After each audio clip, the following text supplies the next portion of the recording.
"You're black, you can't work here." Billionaire fires black waitress. What happens next will leave you stunned. What if I told you that sometimes the cruelest moments in life can become the very stepping stones to our greatest victories? 28-year-old Maya Johnson never imagined that losing her job at the most exclusive restaurant in downtown Chicago would change everything. She'd worked double shifts for 3 years, sending every extra dollar home to her grandmother in Mississippi who was battling cancer. That cold Tuesday morning, when billionaire restaurant owner Vincent Crawford walked through those polished doors, Maya was humming softly while arranging fresh orchids on each table, the same way her grandmother had taught her to find joy in simple tasks. She had no idea that in just a few minutes, her world would crumble with 4 devastating words that would echo in her mind for weeks. But sometimes, dear friends, when we think we've hit rock bottom, life has a way of surprising us with something beautiful.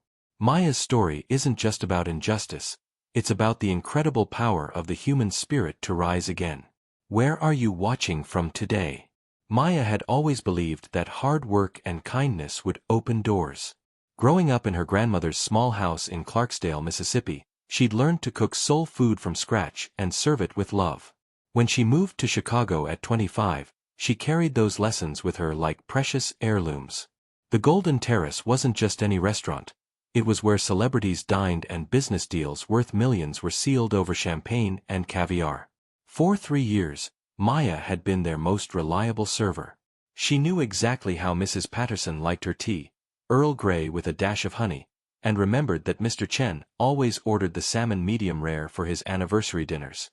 The other staff respected her gentle nature and incredible memory for details. Even the kitchen crew, notorious for their tough attitudes, had grown fond of Maya's infectious laugh and her habit of bringing homemade cookies on Fridays. But Vincent Crawford had never paid attention to individual staff members. The 62-year-old billionaire owned a chain of luxury restaurants across the country, and to him, servers were as replaceable as the fresh flowers that decorated his establishments. He'd built his empire through ruthless efficiency and an unwavering belief that image was everything. His restaurants catered to Chicago's elite, and he'd carefully cultivated a reputation for exclusivity that attracted the wealthy and powerful. That Tuesday morning, Crawford arrived for an unannounced inspection. He'd received complaints from some high-profile customers about the service quality, though the manager couldn't identify any specific problems. Maya was in the middle of training a new server, patiently explaining how to fold napkins into perfect swans, when Crawford's cold eyes fell upon her. She smiled warmly and approached him with the same professional grace she showed every guest. "Good morning, sir. Welcome to Golden Terrace. How may I assist you today?" Crawford's expression shifted from mild annoyance to something darker. He looked her up and down with obvious disdain, his jaw tightening as he glanced around the elegant dining room. Maya felt a chill run down her spine, though she couldn't understand why. She'd done nothing wrong. Her uniform was impeccable, her smile genuine, her approach perfectly professional. "You," he said slowly, his voice carrying an edge that made nearby staff members freeze mid-task. "Come with me." Crawford's office sat above the restaurant like a throne room, with floor-to-ceiling windows overlooking the bustling Chicago streets below. Maya followed him up the marble staircase, her heart beating faster with each step. She'd never been called to the owner's office before, and she tried to think of any recent mistakes or customer complaints that might have reached his attention. "Sit down," Crawford commanded, not bothering to look at her as he settled behind his massive mahogany desk. Maya perched on the edge of the leather chair, her hands folded neatly in her lap the way her grandmother had taught her. She waited patiently for him to speak, though the silence stretched uncomfortably long. Finally, Crawford leaned forward, his steely eyes boring into hers. "I've been watching you down there," he began, his voice deceptively calm. "And I've realized something that should have been obvious from the beginning." Maya's stomach dropped, though she still couldn't imagine what she'd done wrong.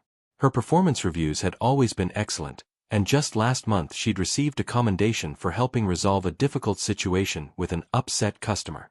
"This establishment serves Chicago's finest families," Crawford continued, adjusting his expensive tie with deliberate precision.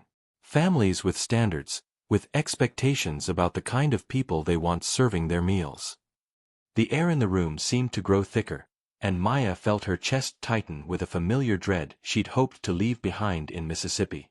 "You're black, and you can't work here," Crawford stated flatly, as if discussing the weather.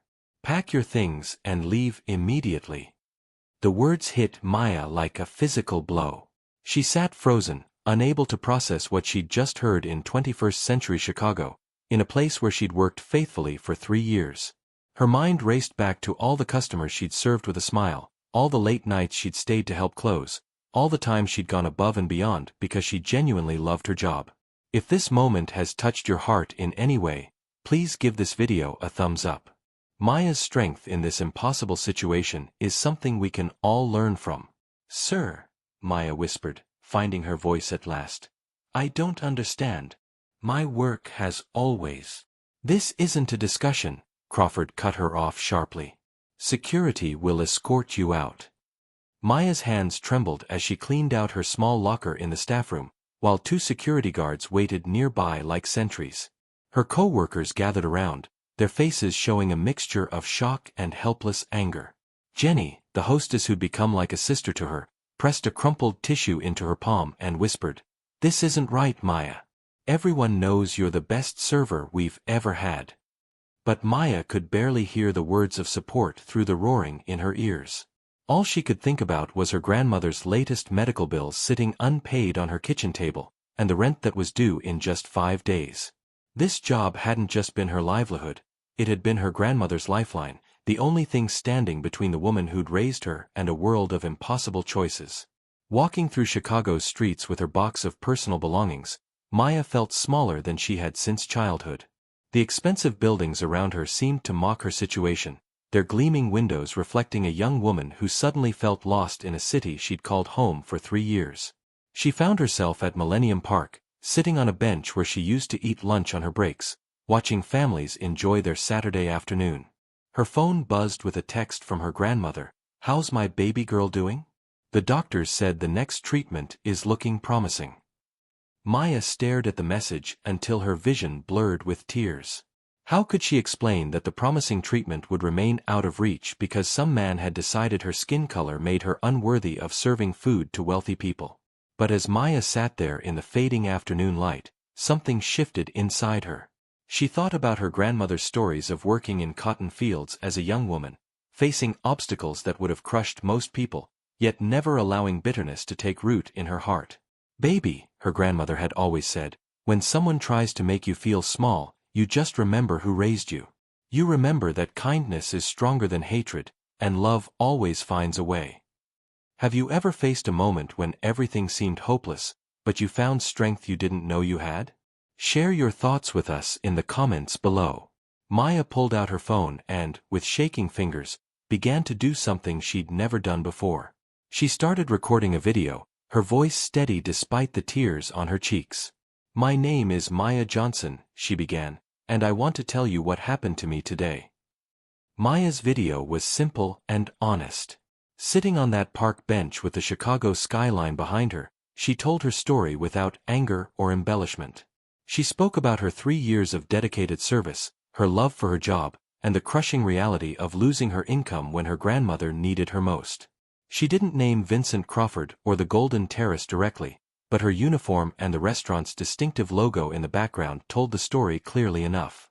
"I'm not sharing this for sympathy," Maya said into her phone's camera, her voice growing stronger with each word.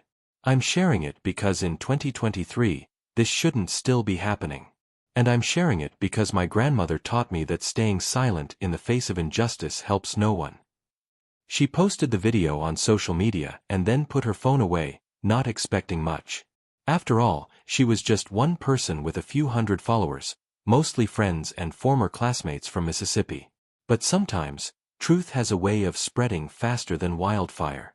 By the next morning, Maya's video had been shared thousands of times. Local news stations were calling her phone, and her story was being discussed on radio shows across the city. People weren't just outraged by Crawford's actions, they were moved by Maya's grace and dignity in the face of such treatment. The turning point came when celebrity chef Antonio Martinez, whose restaurant empire rivaled Crawford's, saw the video during his morning coffee. Martinez, a first-generation immigrant who'd faced his own share of discrimination, immediately shared Maya's story with his 2 million followers.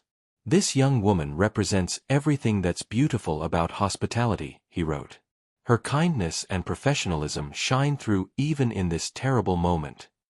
Within hours, Maya's phone was ringing with job offers from restaurants across Chicago. But Martinez didn't just offer her a job, he offered her something much more valuable. He invited her to lunch at his flagship restaurant, where he made a proposal that would change everything. "Maya," he said, leaning forward across the table with genuine excitement in his eyes, "I've been watching your story unfold, and I see something special in you. How would you feel about managing your own restaurant?" If you're enjoying Maya's incredible journey and want to see more stories like this one, please subscribe to our channel for more heartwarming tales of triumph over adversity. Maya stared at him, certain she'd misheard. "I don't understand, Mr. Martinez. I'm just a server." "You're so much more than that," Martinez smiled. "You're exactly the kind of person who understands what hospitality really means." 6 months later, Maya stood in the doorway of Nana's Kitchen, the restaurant that bore her grandmother's nickname and embodied everything she'd learned about love, service, and treating every person with dignity. The space Martinez had helped her secure wasn't in the most expensive part of Chicago, but it buzzed with warmth and genuine hospitality. Local families, business people, college students, and elderly couples all shared the same comfortable dining room, served by a staff that Maya had personally trained to see every customer as a welcomed guest in their home. Her grandmother had made the trip from Mississippi for the grand opening, her eyes bright with pride despite her ongoing battle with cancer. The treatments were going well, thanks to the health insurance Maya now carried through her partnership with the Martinez Restaurant Group, and to see her granddaughter's dream becoming reality had given her a new lease on life.